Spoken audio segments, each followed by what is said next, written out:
अस्सलाम वालेकुम। आज का टॉपिक था जी विद होल्डिंग रूल्स। अच्छा, तो विद होल्डिंग के जो रूल्स हैं वो अब स्केजूल का पार्ट बन गए हैं। 11 स्केजूल है जी as per sales tax act 1990। तो इसमें ये स्केजूल गिवन है। इसमें जी आप देख सकते हैं जी, ये सीरियल नंबर आ रहे हैं, ये विद होल्डिंग एजेंट्स की डिटेल आ रही है जिन्होंने टैक्स विद होल्ड करना है। ये सप्लायर्स की कैटेगरी आ रही है कि जिनसे हमने परचेज की हुई है, और ये रिडक्शन या डिडक्शन कर लें आप इसको आ रही है। सीरियल नंबर 1 देखते हैं, federal and provincial government departments, autonomous bodies and public sector organisations. अब ऑटोनमस बॉडीज़ आपकी आ जाएंगी जो खुद अपने बॉयलर्स वगैरह खुद ही बनाते हैं। Companies as defined in the companies as defined in the income tax ordinance 2001, जो इनकम टैक्स ऑर्डिनेंस के तहत कंपनीज की डेफिनेशन है। अच्छा जी, अगर ये रजिस्टर्ड पर्सन से परचेजेस करेंगी, ऐसे रजिस्टर्ड पर्सन जो सेल टैक्स में इनएक्टिव हैं, तो इन्होंने 1/5 of the sales tax as shown on the invoice, जो इनवॉइस पे 1/5 सेल्स टैक्स की अमाउंट आ रही है उसकी भी होल्डिंग कर लेनी है। सपोज कर लें जी उसमें फिगर आ रही है 100, तो आपने 20 जो है ना वो उसकी भी होल्डिंग कर लेनी है उसके सेल्स टैक्स की। अभी देख लेते हैं जी इनएक्टिव पर्सन की definition. Active tax payer means a registered person who does not fall in any of the following categories. मसलन के इनएक्टिव पर्सन जो है ना वो इन कैटेगरीज में फॉल कर जाएगा। हु इज़ ब्लैक लिस्टेड, जिसकी सेल्स टैक्स की ब्लैक लिस्टिंग हो गई है या जिसकी सस्पेंशन हो चुकी है। Fails to file the monthly return under section 26। अच्छा, ये section 26 of the sales tax act की बात कर रहा है कि आपने जो सेल्स टैक्स की मंथली रिटर्न है 2 कंसेक्टिव मंथ्स की वो आपने फाइल नहीं की। वो फेल्स टू फाइल जो इनकम टैक्स रिटर्न आपकी अंडर सेक्शन 114 है, नॉर्मल रिटर्न, और अंडर सेक्शन 115 मतलब कि FTR की रिटर्न जिसने फाइल नहीं की। टू मंथली, 2 कंसेक्टिव मंथली और एनुअल विद होल्डिंग स्टेटमेंट, जिसने सैलरी की एनुअल विद होल्डिंग स्टेटमेंट नहीं की अंडर, और मंथली विद होल्डिंग स्टेटमेंट तो आपको पता है वैसे ही करना चाहिए। कंपनी की डेफिनेशन देख लेते हैं। Company as defined in the companies ordinance. अच्छा, ये कंपनीज ऑर्डिनेंस अब कंपनीज एक्ट 2017 के साथ इंटैक्ट हो चुका है, तो ये तो ख़त्म हो गया तकरीबन। इसकी जगह कंपनीज एक्ट आ गया। बॉडी कॉर्पोरेट आ जाएगा, आपका मुतारबा आ जाएगा। Body incorporate by under the law of a country outside Pakistan relating to incorporation of companies. मसलन के कोई कंपनी बहुत बाहर के लॉ के तहत रजिस्टर्ड हुई है। ट्रस्ट आ जाएगा जी, ट्रस्ट एक्ट के तहत। कोऑपरेटिव सोसाइटीज़ आ जाएंगे ना जी, registration of cooperative societies act, finance society and so on. Foreign association आ जाएगी, जिसको board general specific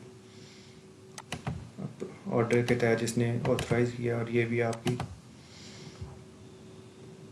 company treat होगी। अच्छा, आप ऐसे रजिस्टर्ड पर्सन से परचेज कर रहे हैं कि जो इनएक्टिव है, तो आपने विद होल्डिंग करनी है जी 1/5 of the sales tax as shown in the invoice, मतलब कि 20% of the sales tax as shown in the invoice. और अगर यही federal and provincial government departments, autonomous bodies and public sector organisations और companies इनसे परचेज कर रही हैं personal registered as a wholesaler, dealer और डिस्ट्रीब्यूटर, तो आपने विद होल्डिंग करनी है 1/10, मतलब कि 10% of the sales tax as shown on the invoice. तो इसमें तो आपके आ गए होलसेलर, डीलर और डिस्ट्रीब्यूटर, तो आपका बच गया सिर्फ मैन्युफैक्चरर। तो इधर आपका मैन्युफैक्चरर आ जाएगा कि आपने मैन्युफैक्चरर से विद होल्डिंग करनी है 20%, और अदर देन मैन्युफैक्चरर आपने विद होल्डिंग करनी है 1/10, मतलब कि 10% of the sales tax as shown in the invoice.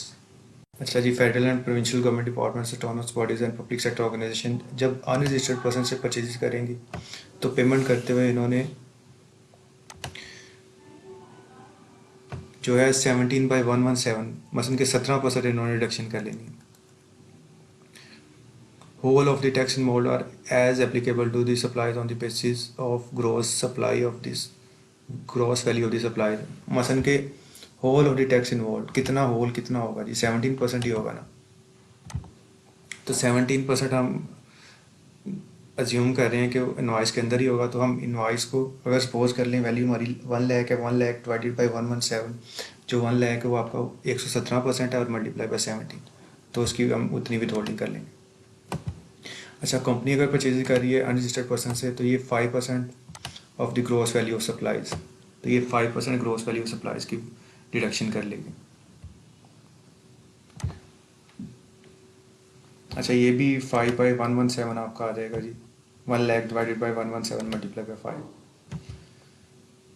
Recipient of advertisement services हैं ये, इन्होंने whole of the tax amount जो है ना इन्होंने काट के पे करनी है, विदहेल्ड करनी है।